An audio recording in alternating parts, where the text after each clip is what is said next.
And in that pain, all I could think was I had returned to The Hague to settle down and to grow some roots. But every time I tried to do that in the past 3 years, it was like the ground was just swept away from underneath me.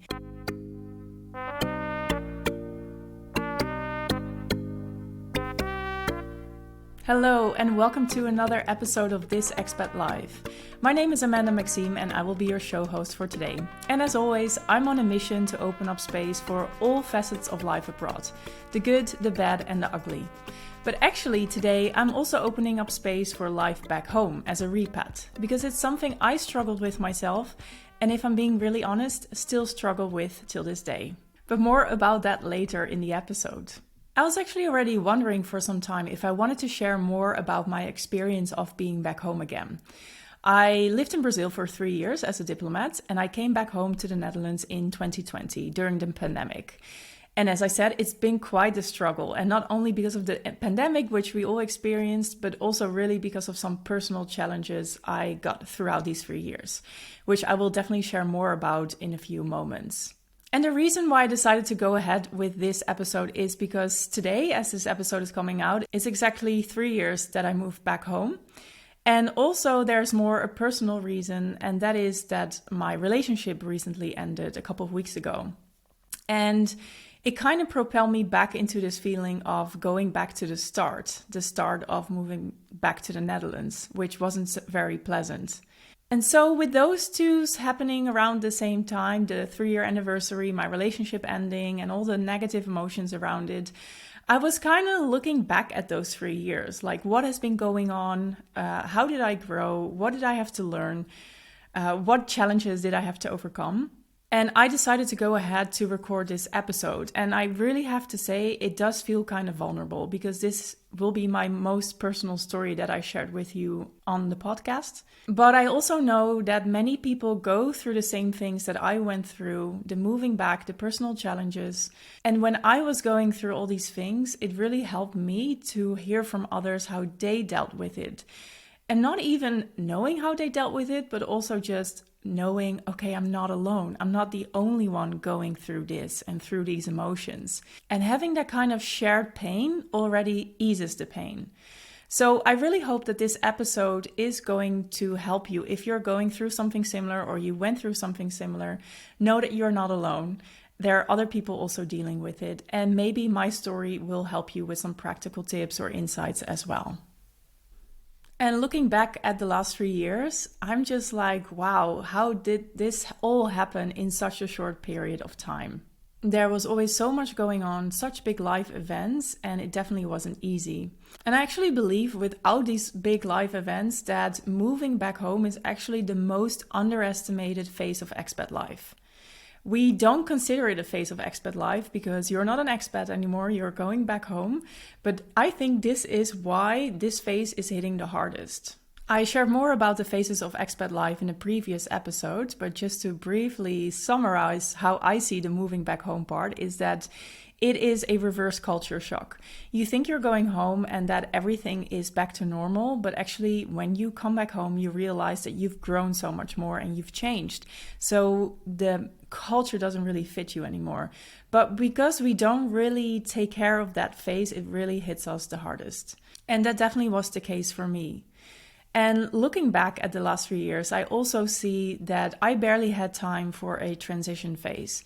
So I definitely took my time in Brazil to say goodbye of that country. I knew I was leaving in advance. So I did really said goodbye to my house, to the people that I met, to the country as a whole.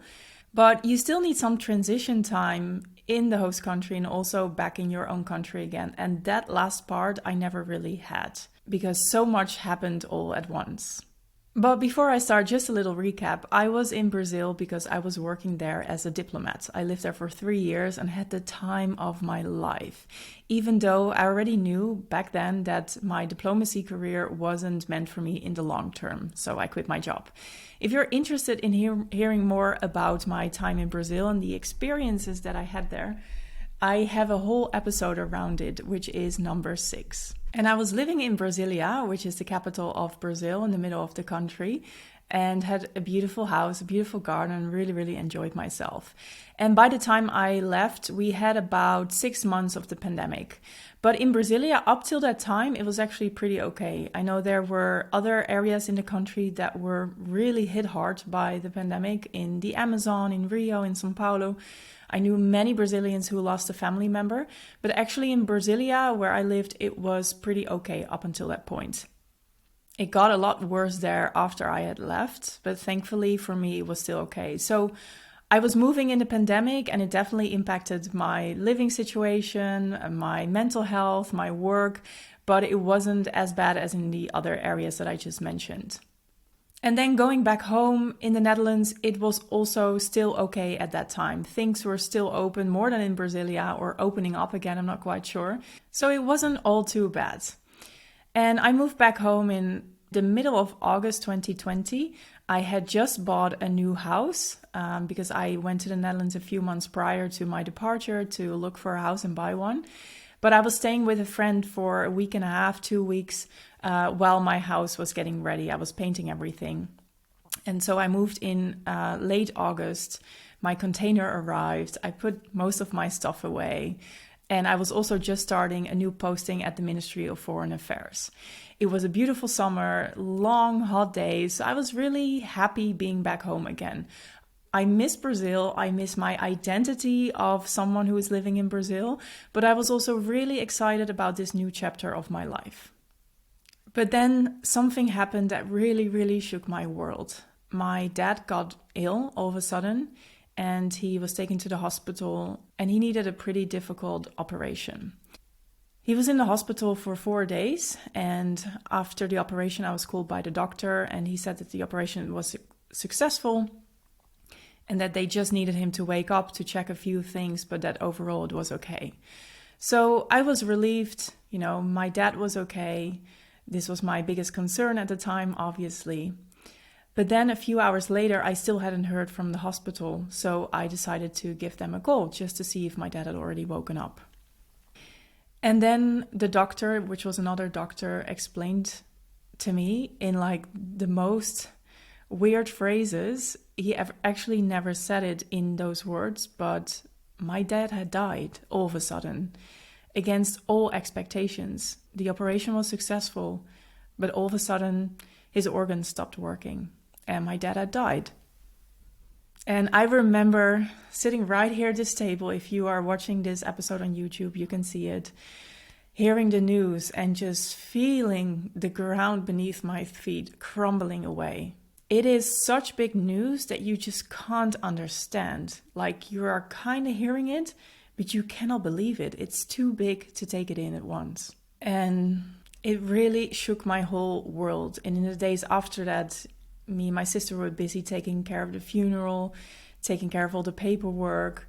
Just there's so much that happens when you have to deal with the death of a parent.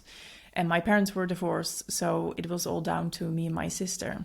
And if I think back of that period, it still makes me emotional. But the feeling that stands out the most, besides the grief obviously, but was that I didn't feel at home. I didn't have any solid ground beneath my feet. I had just moved into a house that wasn't my home. Actually, I still didn't have curtains. There were no lamps. There was so much missing still in that house. I had just started a new job, so I had to tell my new colleagues that I couldn't come to work. I had only started 5 days at that job. I had my really good friends here and my family, obviously, but my most recent friends were all in Brazil. Moving back home or to another country and starting a new job and having a new house is already so much change at once. But when something big, like one of your parents passing away, happens, that is just your whole world upside down. And I really struggled to make sense of it all. I really tried to hold on to things just to feel that solid ground beneath my feet again, or at least hanging somewhere, It was a really difficult time for me. Where is home? It surely wasn't this place. And this is how I started here, which has kind of left a mark for the rest of those 3 years. But life goes on, and it's always very hard for people to understand, but you kind of just continue. When someone dies, this is a huge thing that is happening to you with an enormous impact.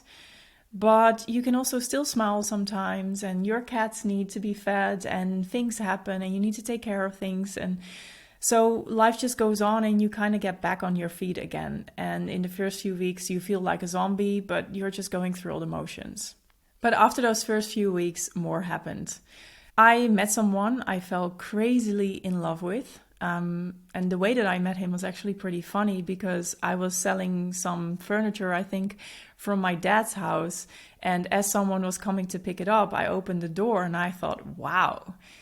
I was so mesmerized by him at once. And here I was in all my grief, selling my dad's furniture so we could sell the house, and just being so overwhelmed with everything that comes with dealing with the loss of a parent.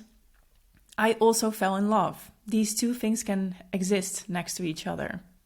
And that was the start of a really intense, short but intense period of being with this man. Obviously, my emotions were running high. I was full of emotions all the time. And then falling in love with him was also a very, very intense feeling.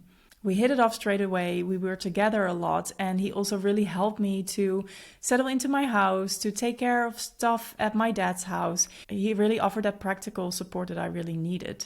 But then a couple of weeks later, out of the blue, he broke up with me. And we had only been together for like 8 weeks, 9 weeks at that time, which is nothing if I think of it now. But because everything was so intense, these 9 weeks together felt like 2 years. And him breaking up with me out of the blue hit me so hard. You can imagine that losing my father was already a big blow, but as you then kind of come back to life, you get back on your feet again, this is just another thing that hits you down to the floor. And that actually increases the grief that I had around my father as well. These emotions get all mixed. And by that time, I had also started a very intensive training to become a coach. This was a training of 9 months. And the training was really like a soul-digging thing, because you cannot be a good coach if you don't know yourself very well.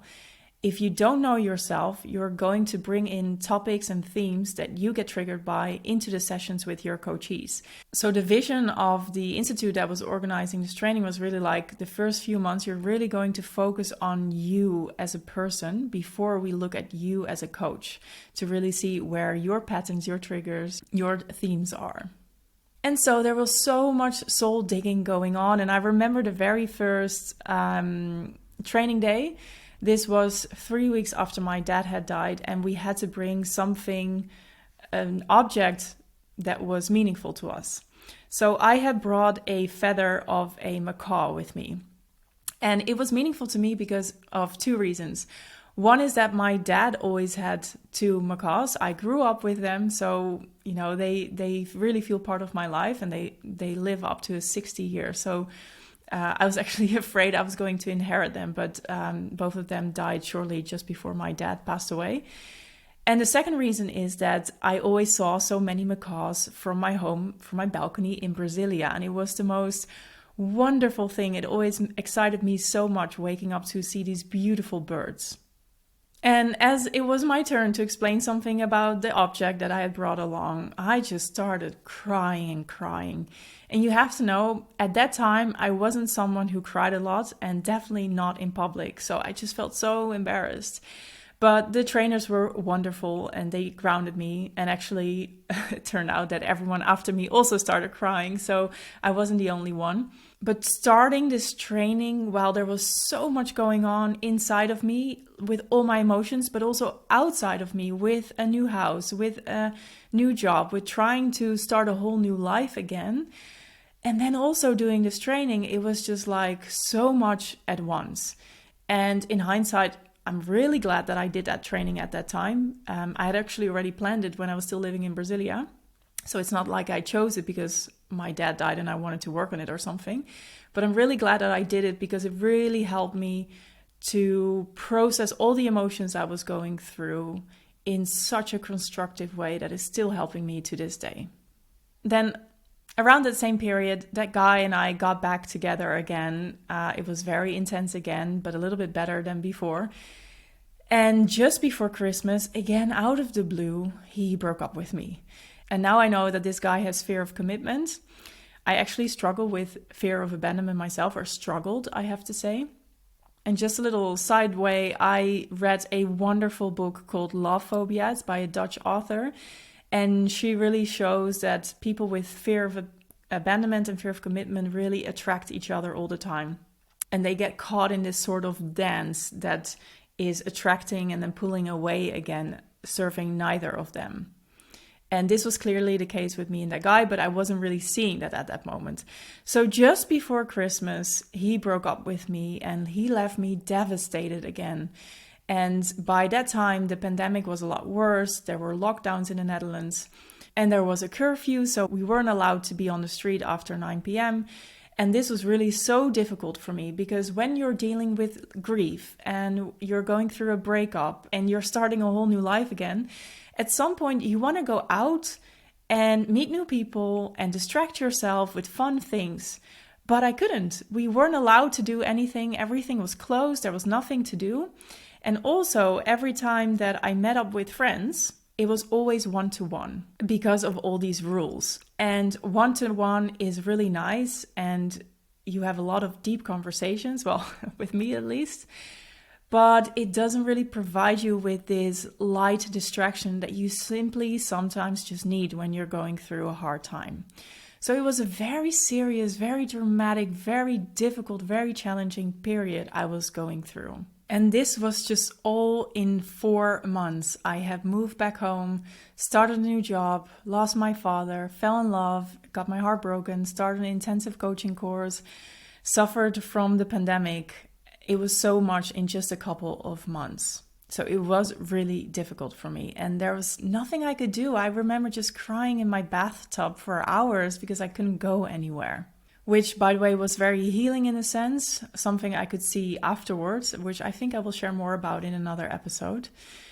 But it was a dark period of my life. And just before Christmas, I had taken a few days off to go to a cabin in the woods by myself. It is a sort of tradition that I started back in Brazil to really reflect on the past year and to get myself ready for the new year. Because I always have big dreams, but you really need to make an effort if you want to achieve them. I was a diplomat once and I reinvented myself now as a successful expat coach, but I didn't get there by just taking a few small steps here and there. I think these days that I spend around New Year's Eve and that I spend really with a lot of time inwards to really reflect on what I want and what is working for me and how I can get there, they really prime me to be my best self and to go after what I want to have. So just before Christmas, I was actually in high spirits. I felt, okay, a lot has happened in the past 4 months, but I'm dealing with it and a new year is starting with new chances, new opportunities, and I've got a plan to achieve my dreams. So I was feeling okay. But then Christmas happened. Christmas is kind of a triggering period for me, or it was actually. I didn't have my father anymore. I wasn't in close contact with my mother. My sister was busy and there were all these lockdowns and curfews and restrictions going on. So I didn't have the best Christmas. And in those days after Christmas, after New Year's, I was just so depressed.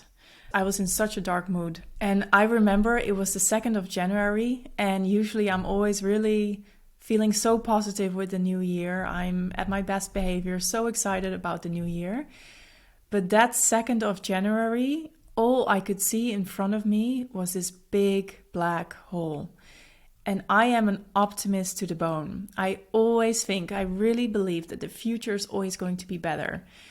But that day in January, I just couldn't see anything beyond the next day. And that was really so hard for me to come to terms with because it wasn't who I am. I just wasn't feeling it anymore. I was actually in pure panic every time I thought of something which was like a week in advance or longer. I just couldn't see it anymore. And this was really difficult for me. But as I said before, life goes on and you just soldier on. And one of the qualities that I really have is resilience. And so this quality really helped me to go through these days to this really dark, really cold winter as well, where nothing was open and nothing was possible. I don't know how I did it. I went for my stupid daily walks every day, but I kind of got through that winter and life got a little bit better. And definitely the coaching training that I was doing and being coached every month on these topics really helped me to see, okay, these are bigger patterns and bigger issues that I need to work on. And so that was really helpful for me. But day to day, it was still a struggle. I was working from home all the time and my house really felt like a prison. In Brasilia, I lived in this enormous house with a big garden. So being in the pandemic actually wasn't so difficult there. But being in this smaller apartment, it's not so small, but I started calling it my tiny house, 24/7, with nowhere really to go to. It just felt like a prison and I wasn't enjoying it. We weren't allowed to go to the office, so my only daily commute besides the daily walks was to just walk, 8 steps to my second room that I have here that I turned into a home office. But actually it wasn't a home office, it was a room packed with boxes, still with things from my container, but mostly from my dad's house, which we had sold by that time. But there were a lot of items that we just couldn't throw away or sell, so they were all in my sister's house and in my house. I was just sitting in between all those boxes. And if I think back of it now, I'm like, yeah, no wonder that I felt so bad. Your environment really has such a big impact on you. And if you're listening to this and you think, I also don't feel great at my house, or there's something just that's bothering me, change your environment because it will really help you to feel better. Okay, back to that job. I also wasn't enjoying my diplomacy career anymore. I knew for a long time already that I wanted to quit. But I thought, okay, I'll just work like a few more months at the ministry, which of course got delayed when my dad died. So I was doing this job, which was interesting, but it didn't really excite me anymore. And I decided to hand in my resignation in the summer of 2021. And I left a couple of months later in early December. And if you're interested in hearing more about how I made the leap from diplomacy to coaching, I also have a whole episode around that as well, which is number 7. So even though, spring came around the corner and I felt a little bit better, even though we were still dealing with all the lockdowns, and summer eventually happened. It was a terrible summer, actually, weather-wise, but, things got a little bit better. It wasn't so dark for me anymore. But I think it really took me a whole year to come back more on my feet after my dad had died and after I had moved. It really took quite some time. And when I did my New Year's tradition of going to the cabin for a couple of days by myself, I was reflecting on 2021 and all I could think was like, what a waste this year has been. And this is something that I never think, because I always really make my life super interesting and exciting and I go after the things that I want. I never see time as wasted. Even if it wasn't good, it is still a lesson learned. But this time it just felt like a wasted year. And I was so determined to make 2022 better. And that year also got better. The first few months were actually slow and gray, but everything changed around like March, April for me. So in December 2021, I had officially started my business. I had launched my website and I was taking coaching clients, but energy-wise, I wasn't 100% there. I mean, mentally I was with my clients, but I wasn't 100% involved in my business, something that I can see now. And the start of 2022 was actually the same for me. I really spent a lot of time on my business, but I also took daily naps to just deal with my tiredness all the time. And it changed when I went to Berlin with a good friend of mine. It's a friend that I know from my time in London, and he had to be there for a business trip, and he invited me, why don't you just come along and have some fun? Like you need to get out of that house, you need to get out of the Netherlands. And I thought, yeah, he's right. And he has a successful business, and being around him and hearing him taking his calls and feeling that London energy that I kind of missed. I had lived in London for 2.5 years. I kind of had forgotten how that London vibe was, but it brought back this really like corporate feeling again. And I realized I'm actually not 100% dedicated to my business. I need to step up my game. And it really ignited this fire within me of being around this business friend, of being in Berlin in a different environment. So I then felt the urge to really dedicate myself to growing my business. And the spring of last year was actually pretty awesome. It was good weather all the time. It was really hot and dry. I met someone with whom I really clicked. There were no more lockdowns. And life was finally going back to normality, also in my personal life. I finally felt like myself again. The energy that I have, the excitement, the enthusiasm that I always really have inside of me, the optimism, it was all coming back and I felt so good. But then something terrible happened again. I was traveling with my friends in Barcelona. We had a wonderful weekend getaway with the four of us, and I was traveling back a day earlier because my department where I worked at the Ministry of Foreign Affairs had invited me for their annual day out, so they could still say goodbye to me in a non-COVID way. So I flew back a day earlier, but as I was taking the bus to the airport, I got a call from my mom's husband, and he never really calls me. So I took the call and I right away asked him, like, oh, is everything okay with mom? And he said, no, she died. And again, it was like my whole world stopped turning and was turned upside down. This was completely unexpected. She wasn't ill. She had apparently died within her sleep. And it was, again, a blow to my life, to me. My mom and I weren't close. She dealt with her own issues. And my parents got divorced when I was, I think, 11. And we stayed with my dad. And my mom never really played a big role in my life. I saw her a couple times a year. But actually, when I was in Brazil, I barely spoke to her on the phone either. So she wasn't a big part of my life. But hearing that your mom passed away, she's still your mother. You're still 50% her. She gave you life. And that was really hard to take in again. So I remember sitting on the bus and I started crying, and there were these really, really kind people that were comforting me and helping me also at the airport. And I remember going through security and I was in shock still, I was like, what happened? What happened? And there was a security woman who was just like, querida, and she gave me this big hug. And I really remember so clearly all these kind people who helped me in those first moments after I heard the news. And thankfully, I already had my flight back, so I could return home straight away. But what I didn't know, or what I found out shortly afterwards, was that my mom had decided to donate her body to science. And so they would come to pick her up before I would land. So there was no way for me to say goodbye. And this was another thing that was just like, oh, wow. And she also didn't want to have a funeral. Actually, her circle is very small. So when my mom died, and she wasn't a big part of my life already, and there wasn't any opportunity for me to say goodbye or to have a ceremony, it just felt like the weirdest thing. It was like, poof, she's gone, like she never existed. I also didn't miss the calls that I had with her like I had with my dad, or, grief often comes in waves, and it comes when you're reminded of that person or the things that you were doing together and you start missing that. But because she wasn't a big part of my life, I didn't have that natural urge to grieve, in a sense. It was very much from the head. Like I had to tell myself, oh, my mom died. And then it would hit me. But yeah, it was just the weirdest grief ever. I will definitely record an episode about this later on, because I know there are people who also deal with grief around their parents, and also people who did not have a good relationship with their parents. And when their parents die, grief becomes really, really complex. So I'll definitely record more about this at some point. I took the rest of the summer off basically to deal with the grief.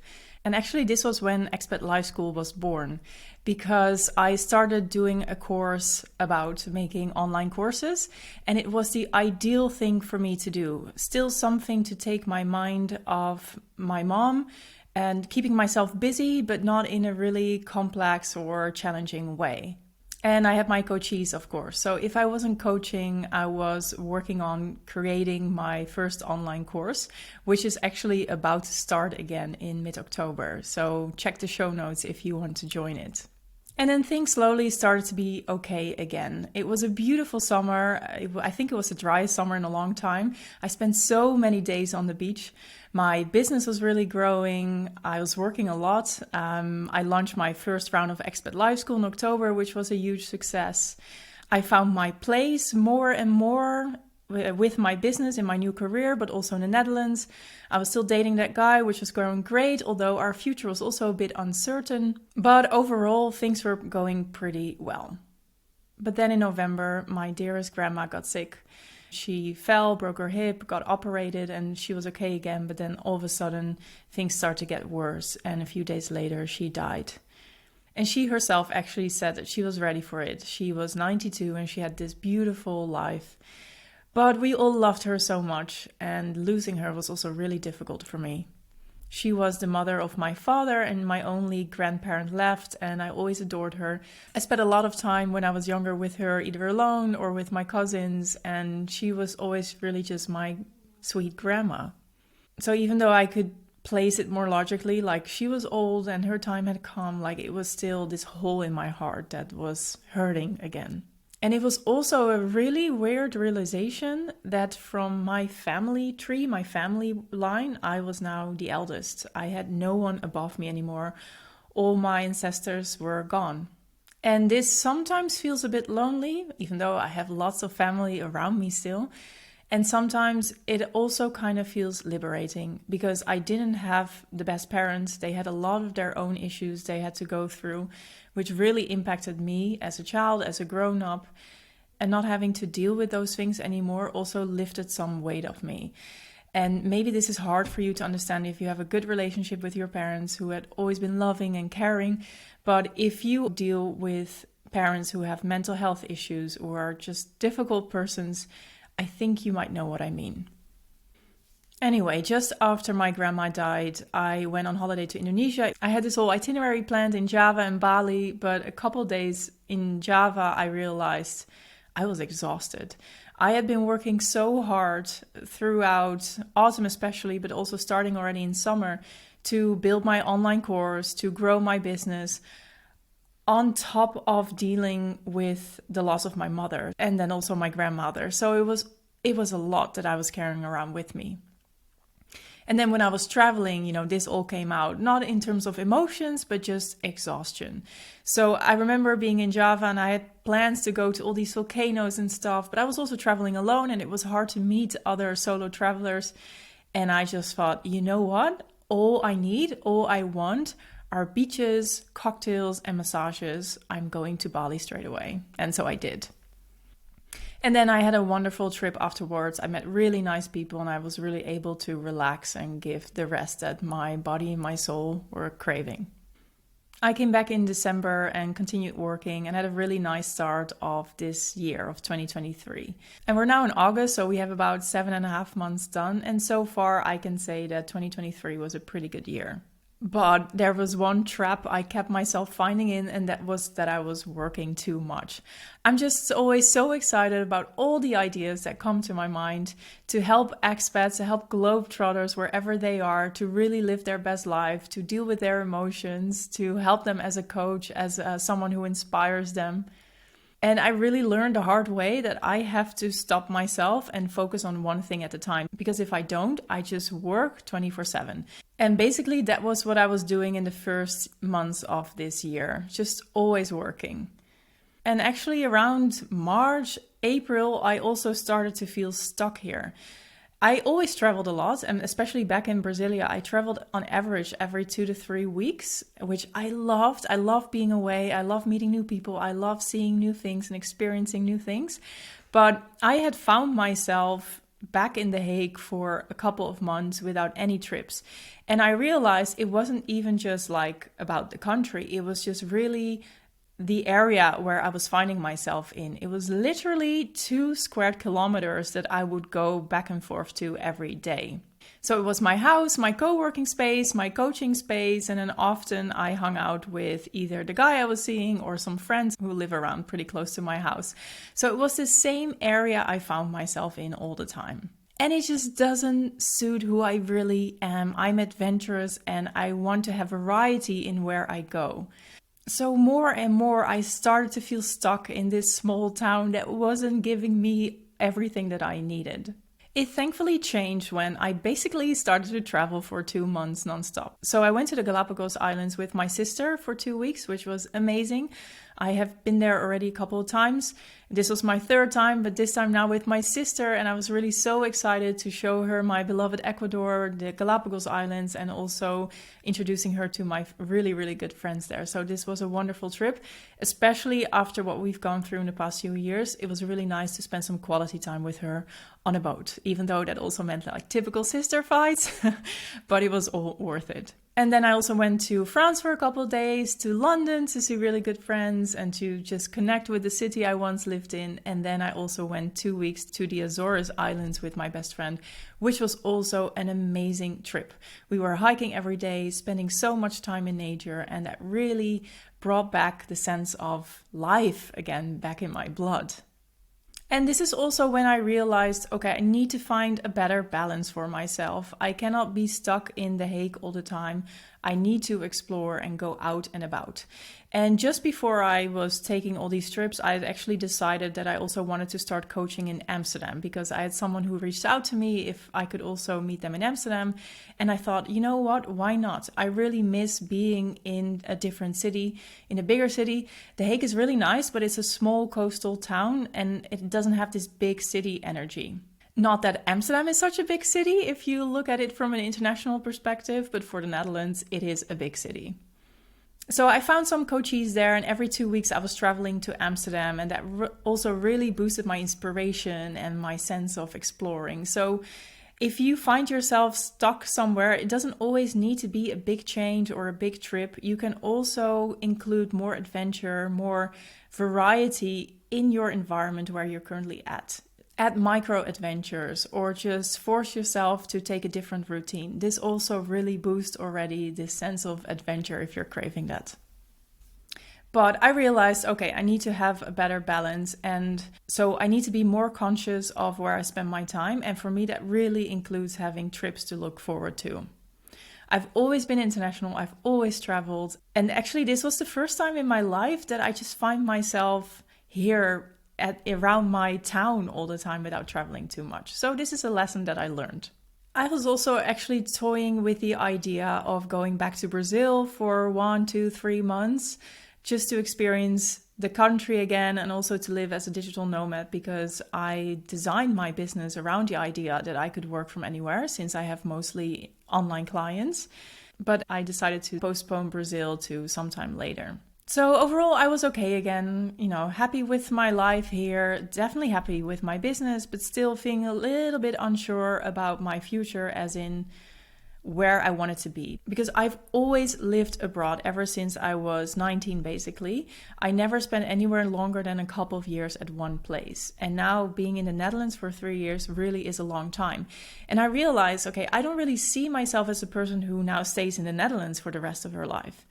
But I was also in this relationship and I wanted to give that a chance. So I decided, okay, the Netherlands is going to be my base and I'm only going to have quick trips or some longer periods to work as a digital nomad.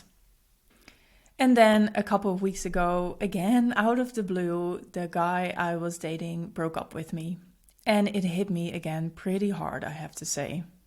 Actually, yesterday I saw a post that when your heart gets broken, it's not like an eggshell that breaks, but it's like a wave that is slamming you and bringing you back to shore. And this is exactly how it felt like when I heard that he was breaking up with me. It felt like I was going back to the start. But the start in The Hague was never nice, because I didn't have a good start here when my dad died right away. And the lockdowns and all the loneliness and sadness I was going through. It instantly felt like that. It just felt like this pure panic. Oh no, now I'm going back to that place again. And rationally, I knew things are different now. I feel much better. I have a much stronger base here with lots of more local friends. And I've got my whole work routine here and my business, doing something that I love. But emotionally, it right away brought back flashbacks of those first few months in The Hague where I just felt so miserable. And in that pain, all I could think was I had returned to The Hague to settle down and to grow some roots. But every time I tried to do that in the past 3 years, it was like the ground was just swept away from underneath me. The ground just crumbled away and I had no more solid ground beneath my feet. And that kind of got me thinking, is this really the place that I need to be? Is the universe teaching me lessons with all those big life events happening again and again and again? Should I really be here or should I just be elsewhere? Now, as I said before, this was a question that was already on my mind for longer, but now I just felt it so much in my core. And actually, I was talking to a friend, we were both watching Love is Blind Brazil, and one of the guys at some point says that his experience with the girl he was dating was that you are digging to find a treasure. And as you keep on digging and digging, you can't find it, but you think you are on the right path. And you've gone so deep that you think you're almost there. But actually, sometimes what you need to realize is that you're not digging for the right treasure. Your real treasure is elsewhere. And we were talking about how The Hague was maybe that for me, that I've been really trying to grow my base here, to settle down. But every time something happened, it just felt like I was going back to start. And I was thinking all of this amidst the pain, so it's a lot more emotional and more intense than how I feel about it now. But it feels a bit true to me. Yes, I have so much more here going for me than 3 years ago, which I'm mostly really happy with. But if I'm really honest with myself, I am not entirely happy here. And with all these big live events hitting me, it just feels like I need to get myself together every time. And it's just so exhausting. And this, of course, also really colored my experience of living in The Hague. If you go through grief and breakups all the time, then of course, your experience of living somewhere isn't going to be so positive all the time. But it got me thinking again, and I realized I'm just not that kind of woman who lives in a town in her home country for the rest of her life. I'm someone who's global, who loves to travel, who loves to live in other countries, especially in Latin America. And I've done that throughout my whole adult life. I always lived somewhere for 6 months, a year. At some point I was living in London for 2.5 years. And Brasilia was the longest I ever lived in a city with 3 years, because before it was always shorter. And now I'm also completing 3 years here, and it just doesn't feel like it's really me. It makes me restless. I'm happiest when I'm traveling, when I'm discovering new places, settling down in a new area. And yes, when I moved from Brazil, I also had this craving of wanting to call one place home, of growing my roots. But now that I've really tried, I can say, okay, this is not working out for me exactly how I want it to be. And I can try and try and try, which is what a lot of people do. They just think, okay, this is what I want. I want it to be working out, or these are the cards that I've been giving, so I just need to make the most of it. But I really like to embody this personal leadership. I am in charge of my life. I am responsible for my actions and my decisions. And if I'm honest with myself and I'm not 100% happy in the city that I live in or with the routine I have, then it's up to me to change it. So that's what I'm going to do. I made a decision. And also this is a good part about breakups. It sets a lot of energy into motion. All of a sudden, decisions you've been thinking about or ideas you've been playing around with, all of a sudden those things get decided, you bring them to life, or you just take action on it. And so that's what I'm going to do too. I have decided to move to Brazil for probably 6 months starting next year. I'm going back to Rio. I lived in Brasilia before, but Rio has always been my favorite city. And actually, when I was already a diplomat, I thought I want to be here for a month and work remotely or just work on a side hustle or something. And I've never done that because of the pandemic, and then I only had some short trips.